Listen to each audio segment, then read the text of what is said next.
As the host delegate, what do you want your fellow candidates to take away with them as they head back to their own countries? But of course, aside for our amazing tourist spots, we Philippines have so many amazing tourist destinations that we can offer to the candidates. But I think it's the culture that we have, the tradition that we have as Filipinos, especially the amazing Filipino people that we have, the qualities that we have that we can share to them, that they can definitely remember until the nick of time. Okay, just one more question from me. Also being a host delegate, maaari mo bang ma-share sa amin kung ano sa palagay mo yung advantage and disadvantage ng pag-compete sa sarili mong bansa?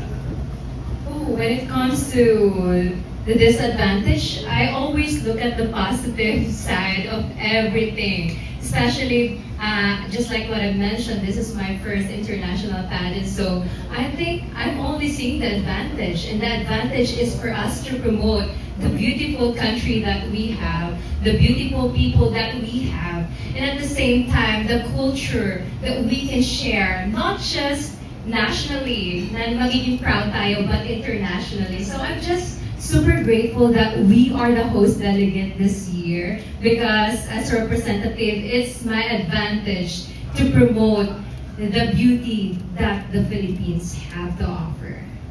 Thank you very much and the best of luck to you. Maraming salamat po.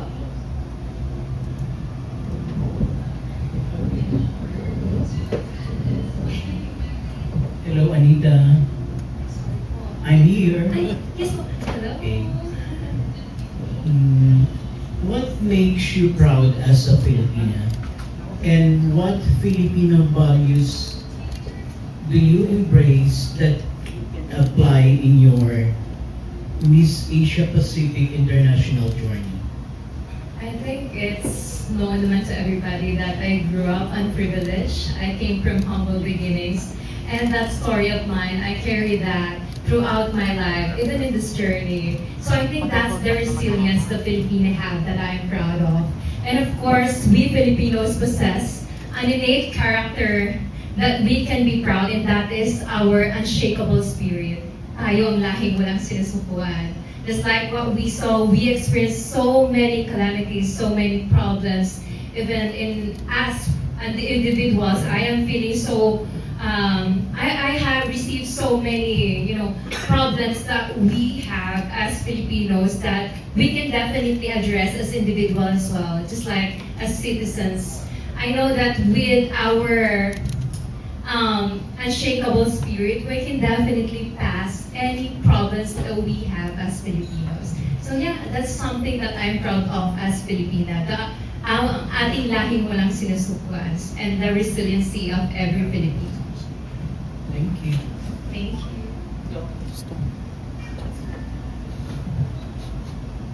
Hello, Anita. Filipina from Brickville Beauty, Philippines. The Asia Pacific International hashtag for this year is Her Story Ablaze. So what is your story? When it comes to my story talaga, hindi ko mapigilan maging emotional because, just like what I mentioned kanina, I came from humble beginnings talaga. And I experienced so many struggles, so many challenges. Naranasan kong mabuhay for 20 years ng walang sapat na bahay, like without the roof, without electricity, without any water. Pero hindi yun naging hindrance for me to be in the position that I am right now. And I just want to share this story of mine to inspire especially young women out there who dreams to wear a crown someday na alam nila they might experience so many difficulties in their life, but your circumstances can never define you. And with perseverance, with hard work, and at the same time with gratitude in your heart, I know that you can go all long way, especially in achieving your dreams. So yes, that's my life story po. I came from humble beginning, but I never consider myself as victim of poverty, but as a testament that even if you grew up unprivileged, you can be someone that can definitely reach the success that you always dream of.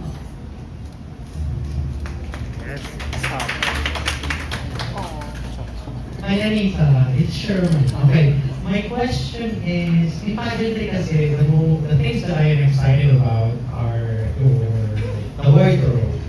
And can you tell me more the designers that you are working with for siguro the national costume? Kung pwede na. Kung wala naman, na.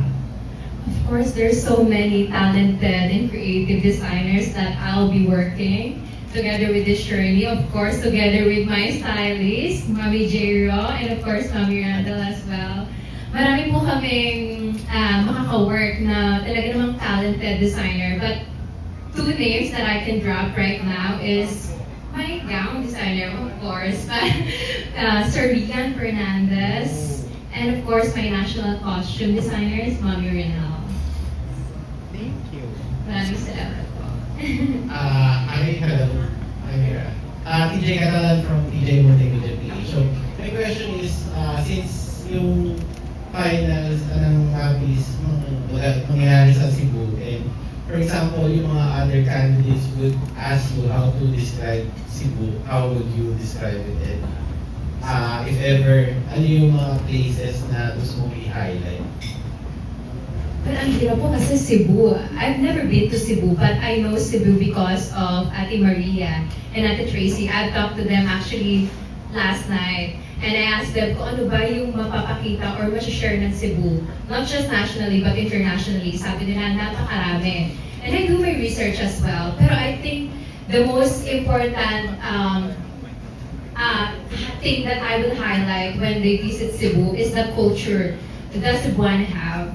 They are very festive, they are very grateful, and they're very accommodating. They're the melting pot of the Philippines, the culture, the traditions that they have there. And I'm very grateful and I'm very excited to share that.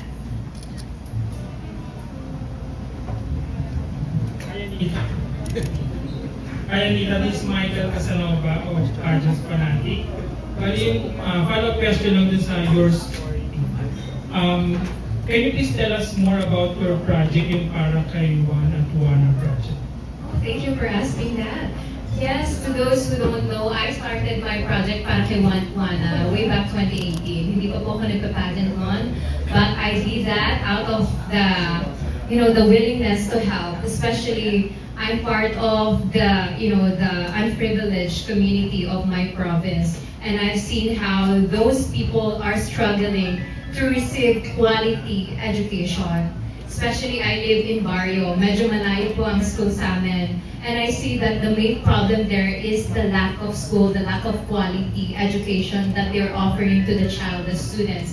So this Para Kay Juan at Juana, I know it's just a small project that I created with my friends way back 2018, but it aims to help the children, especially the IT community, our kapatids in Zambales, for them to have accessible education through the project I'm doing, that I'm going to their sitio, to their barangays. We're like tackling kung ano ba yung mga importante when it comes to education. So we're encouraging them to attend school despite the hardship na alam ko naman na very present in our area. Thank you po. Hi, Anita. Jojo Maganes from the Candidate Platform. Question. Kumusta ka? Kumusta ka na after the coronation, after crown Miss Asia Pacific International Philippines?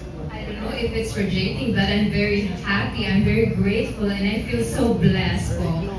And kaya po nang na-interview ako ng The Crown Philippines after my crowning moment, umiyak ako because of tears of joy.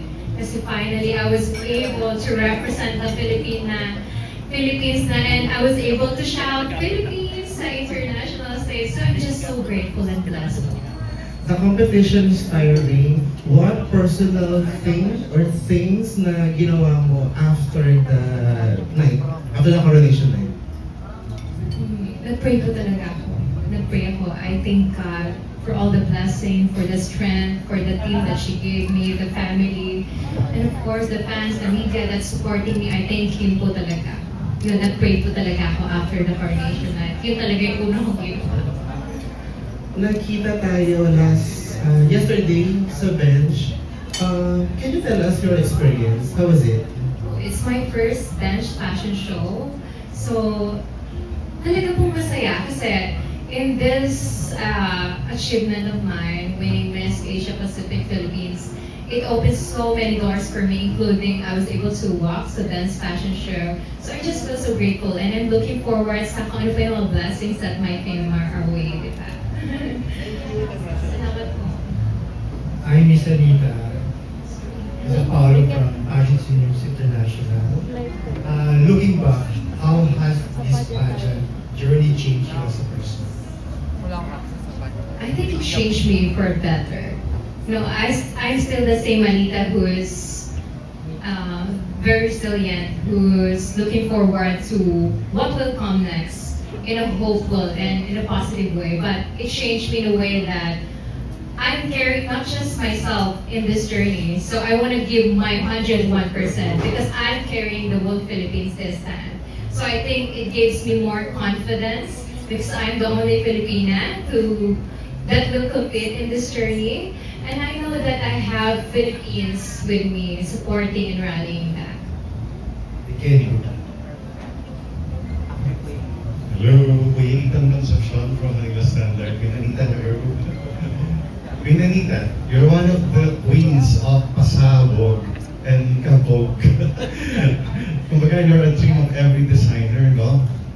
Sobrang excited na kami sa'yo for your national costume, as well as yung long gown na nabanggit na kanina. Pero would you please hint about your national costume for life? Of course po, it will show what we have and what our country have to offer internationally. Masasabi ko lang, it symbolizes us Filipino. Yun po. That's my national costume. Kaya hindi ako makapag-hint masyado kasi I think you will guess like agad-agad eh. Pag nagsabi ako na yun. Oh, we understand. Last question. Thank you for not forgetting your rights, no, yung mga A-list from your region, particularly sa Zambales. So, what advocacy would you like to highlight for MAPI 2025 with Anita? Of course, I will still bring my advocacy, the Project Panty 101. But at the same time, I will collaborate with the organization because they are promoting the culture, the tourism, the beauty and diversity. So yes, I'll bring my project, my advocacy. At the same time, I will embrace the advocacy that the Miss Asia Pacific International have as well. Pahabang question lang. Since ALB Queens won 5 international last year, so what's the best advice that you get from one of those international queens who won last year? Oh, I think I received so many advice from our queens from ALB Pageant Circle, but one advice that I received is from Dia that I still remember right at this moment. And Dia told me to just give my best, to enjoy. Kasi we are batch mate during our pageant last year. So she saw how I dedicate myself in this competition. And she just said that you just need to enjoy. Yun lang, mag-enjoy ka lang. Good afternoon, I'm Jerry Donato from the Philippine Star. So, curious lang ako, kasi di ba pumunta dito recently yung reigning Miss Asia Pacific. Was there any time or circumstance na na-meet mo siya in person at nagkaroon kayo ng pag-uusap? Paano mo siya i-describe? That was during the coronation night. She passed the crown to me, and I would just say she's so beautiful. She's so, she's so kind, and I can describe her as a strong, empowered woman that she is. She's very open, and she's looking forward to actually see me compete internationally for Miss Asia. Nabigyan ka ba niya ng like tips or suggestion O, to sadly, follow in her footsteps? Sadly, wala kaming time to talk ng ganyan katagal because that was during the stage na crowning moment. Ko lang siya nakausap. So, maybe I'll be seeing her this tomorrow, Sunday, di ba? So maybe I'll get to talk to her. She's in town, nandito siya sa... I think she'll be here, yes. Okay, kasi yung yung pageant, di ba parang kino-compare siya lagi sa Olympics and all. Ano pa yung mga areas na kailangan mong i-improve pa or enhance? I think that there's always room for improvement. So I must say na all aspect, I am open for improvement. Whether it's pasarela, whether it's styling, whether it's my communication, whether it's my personality, I'm very open. So I'm willing to improve any of that. But I think this time I'm very prepared. I prepare so much for this competition, for this journey, because just like what I mentioned, I'm carrying not just myself this time, but I'm carrying the whole Philippines. By the way, I'm also from Zambales, so I'm rooting for you. In Botolan. Maraming salamat. Yeah, we're very proud of you. Thank you so much. Thank you.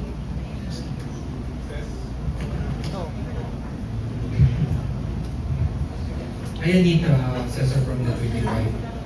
Meron bang, because of what's happening in our country, in our community, in first instance na naisip mo ba na you change your advocacy to what's happening right now para at least relevant sa society right now? Actually, my advocacy actually is about education, di ba? So, I believe that every knowledge, every awareness starts with education. So when we give children, when we give our people the right learning, the quality education that they need, they'll be aware not just about what is needed in academics, but what is happening. They'll be aware, socially aware. And I think that if we boost the education system of our country, if we help together with some projects like mine, we will be able to give people, especially those indigenous communities, the awareness that they need, especially on certain matters that is happening in our country. Then some of the queens and some of the, ayun nga yung mga nasa pageant 3, they are very vocal and they're very strong dun sa kanilang pinaninindigan at paniniwala. Minsan sumasali rin sila sa mga yung pag-shout out at the same time yung sasali sa pamahalaan. Ikaw ba as an individual, ano yung stand mo dito? I salute them. I very much love what they're doing. They're using their voices, their platform. But if you're gonna ask me, wala na po akong time kasi, start na tomorrow, I'm gonna be locked in na. So, kung meron na akong time, I think I'll be part of the rally that they're using their voices as well to address the problem that we're facing right now. Thank you. Thank you po, salamat. As a follow-up question lang, Anita. Speaking of social relevance, what's your stand on the current corruption issue? Are you angry? Are you confused? Are you hopeful and optimistic that justice will eventually be served? Thank you. Mas naman po yung sadness. Mas nalulungkot ako sa nangyayari. Kasi I know that we don't deserve this. But at the same time, as someone who experienced the struggle, especially sa mga underserved communities, I'm part of that. So alam ko kung gaano kahirap na kumayod sa buhay. So if you're gonna ask me about that, Sir Tini, I think there's still hope. Meron pa rin tao dyan. There's still people out there who really care about the Filipino people, who really care about our country. And we just need to take our time, to be mindful, to be smart in voting, and putting those people in the right position that they deserve. So I think, I'm very hopeful na masosolusyonan pa natin yung corruption problem natin. And it just takes one decision from one person. At pag nag-unite tayo, I think it will definitely be a good result for us. We'll definitely can elect rightful individuals in their position as well. Thank you.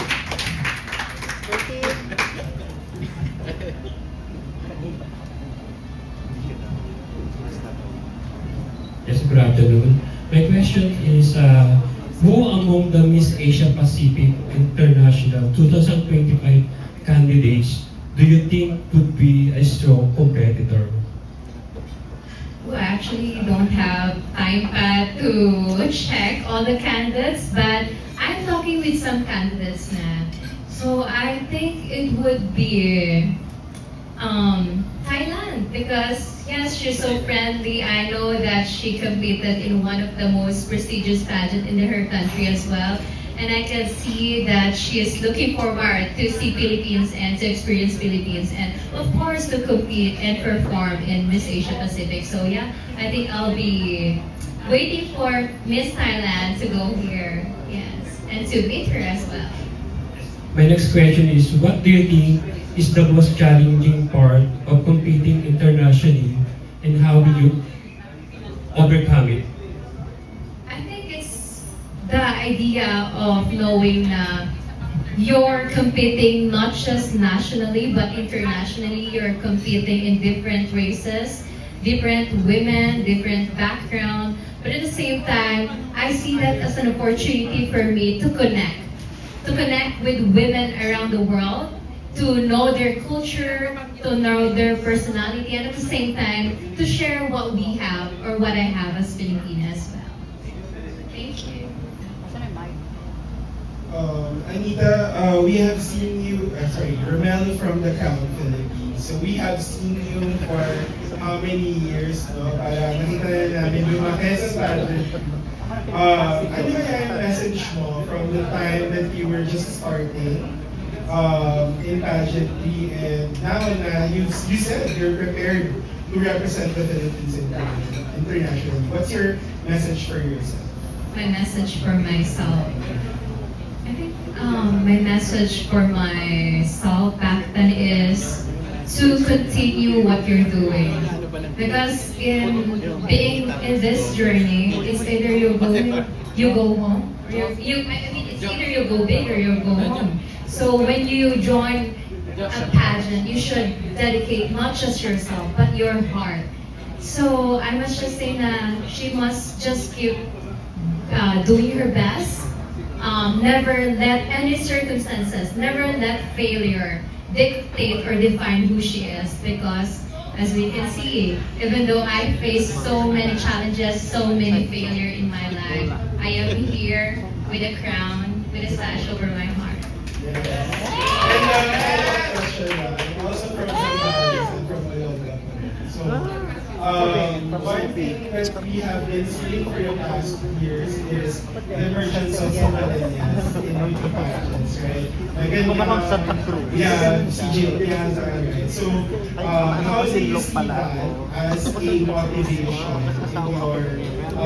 in this journey that you have as you are having this competition internationally? I think it's an advantage that we have so many queens from Zambales as well because they paved the way for us, Zambalena queens, to actually be known not just nationally but internationally. So one thing that I'll look forward is that I'll be able to represent this time not just my province but the whole Philippines. So proud of you, Anita. Thank you. Maraming salamat.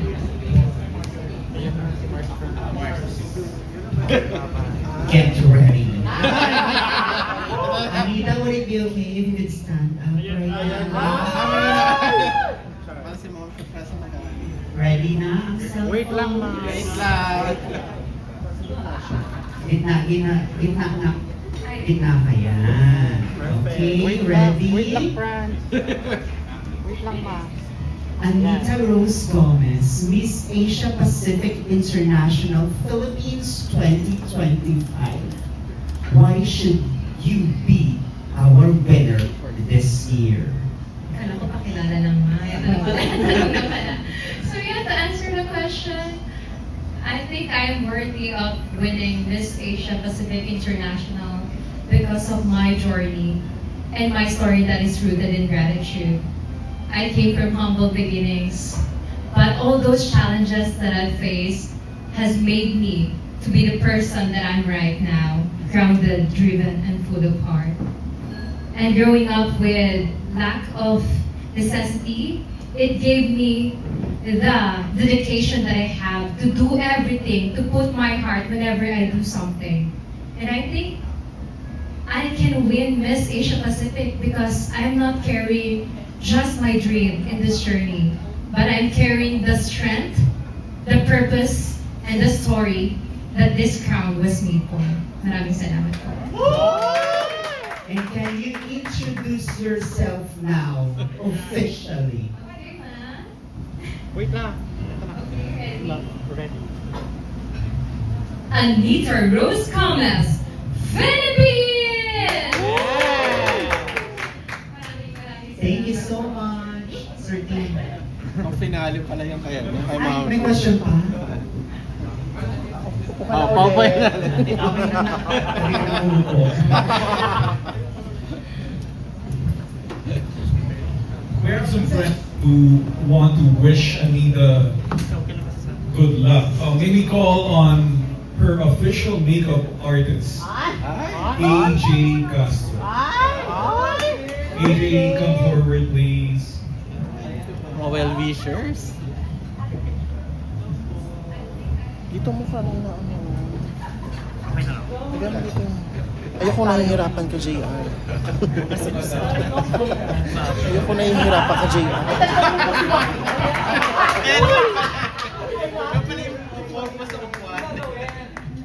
Anong wish mo sa kanya or message? Spot ko mo. At least nakaupo. Before anything else, I just want to take this opportunity to thank Mommy AJ. She's been here with me since I started my national pageant journey. And I just feel so thankful and blessed that I have her with me.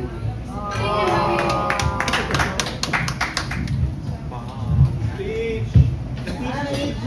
Si Anita kasi yung sa lahat ng mommies ko mga queen, siya yung genuinely nagtiwala sa akin. Sa parang ko, nilalaban na ako. Kaya this pageant, ilalaban ko rin siya para kung maganda siya sa pageant niya.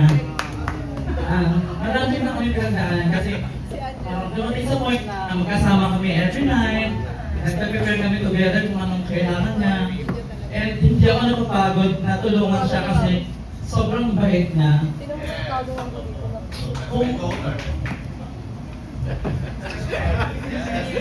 Yung makeup mo, Mommy, sinisira ko.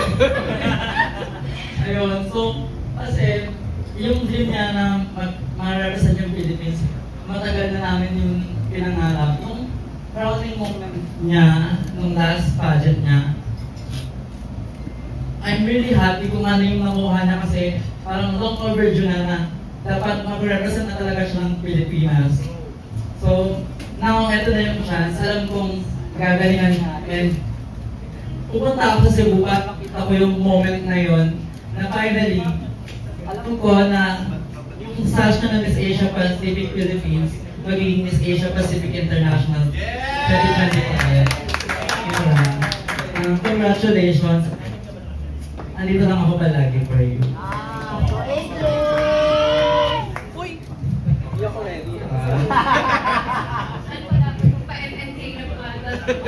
Emotional. Ako din ako sumami. Daming camera! Thank you, AJ. While waiting for ALV, actually, we still have a lot of time. Any more questions? Or you want to go straight to posing na? Photo ops. Anita, please.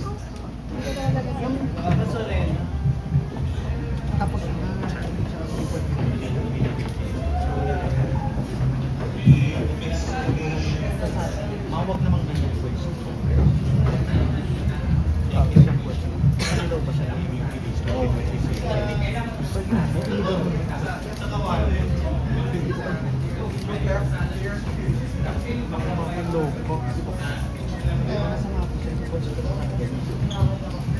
Anita.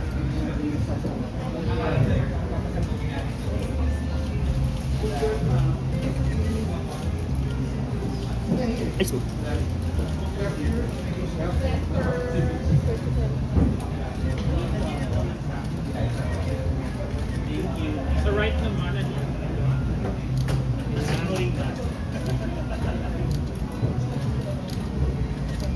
Upload upload agad. Charot. Yes. Opa. Uploaded. Ganda.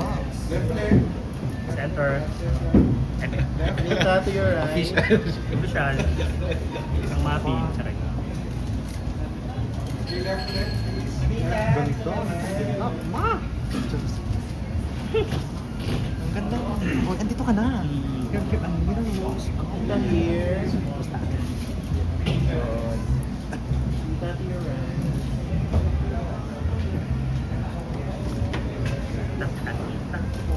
Pwede ka magkasama niya. Ito. Magkikita na kami bukas niyan. Saan ka? Magsisipon ka? Made from Mappy. Question from Mappy. A question from Mappy. Agad-agad. Question from Sir On. From Sir On. May representative si Sir On.